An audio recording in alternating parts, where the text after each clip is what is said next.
Broughan, Deputy Broughan, to introduce. Thanks, Cian.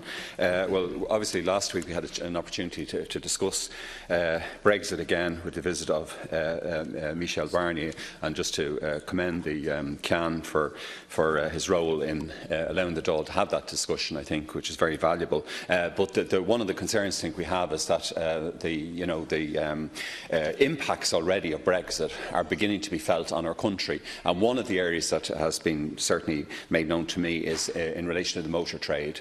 In that we've seen already a huge increase, I think, in the number of used car imports on the first quarter of 2016 over for 2017, and whether or not that's something that's been brought to the Minister's attention and is of concern.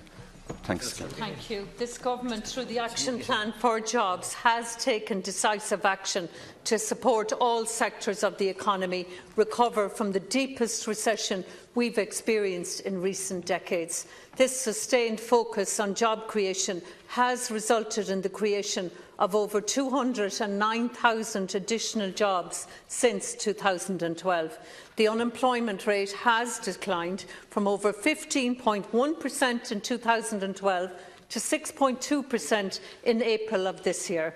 The motor industry was impacted during the recession in the same way as all other sectors. The sector has recovered substantially over the last 5 years.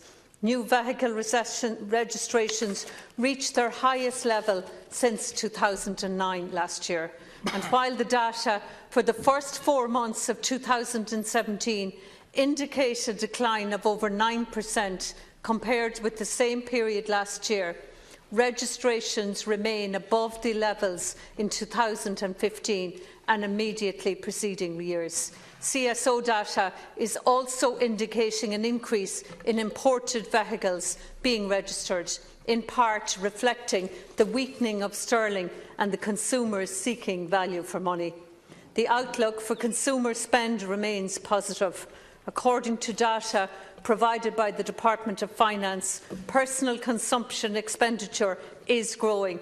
Consumer sentiment in March is higher than it was in February.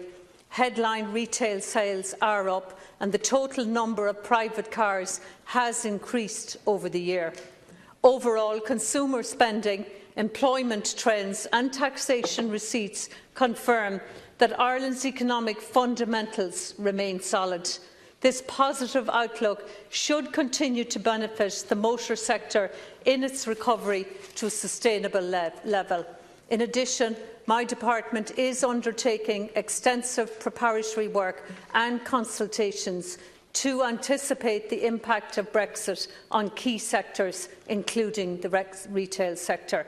And as Chair of the Brexit Committee response in my department, I will continue to ensure that we address the challenges and, of course, the opportunities arising from Brexit. The Minister for her response, but I think it is part of growing concerns. I mean, we had the reports yesterday about the slowdown in the growth of our exports in the same period to the UK, and the fact that they're less valuable to us now because of the decline of sterling. We obviously have a fall off in the hospitality industry of people coming here. I know it's not your department, it's Deputy Ross, but we also have the fall off in hospitality, and then this situation in the motor trade, which is a very important industry in this country. It sinks over 40,000 workers, Minister. It contributes something like 1.5 billion to the exchequer last year, VRT and VAT take and so on, significantly up on 2015. As you say, it did recover significantly post-recession, despite the fact of, obviously, I think we're going to have a debate this week on insurance, the outrageous price gouging in car insurance for young drivers and older drivers, which is very annoying. But I'm glad to hear that you will have a sectoral response to the motor industry as well as to the other areas of indigenous industry, and I just wonder if there are already any budgetary responses that could be taken in Budget 2018 to alleviate the concerns in the motor trade. Thank you, Deputy Minister. Thanks. To conclude.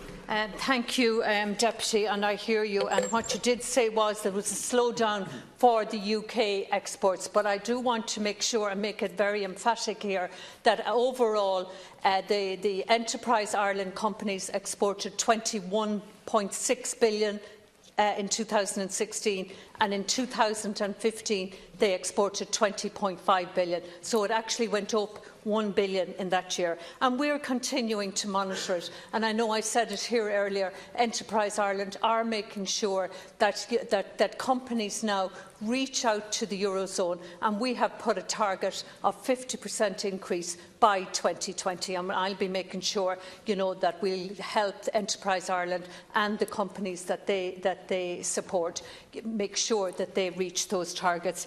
You are right, we are undertaking a sectoral impact assessment of Brexit, including the retail sector, and this work will be completed later in the year and will help to reveal the Brexit issues, including in the car market. Thank you, Minister. Deputy Lawless has question number 60.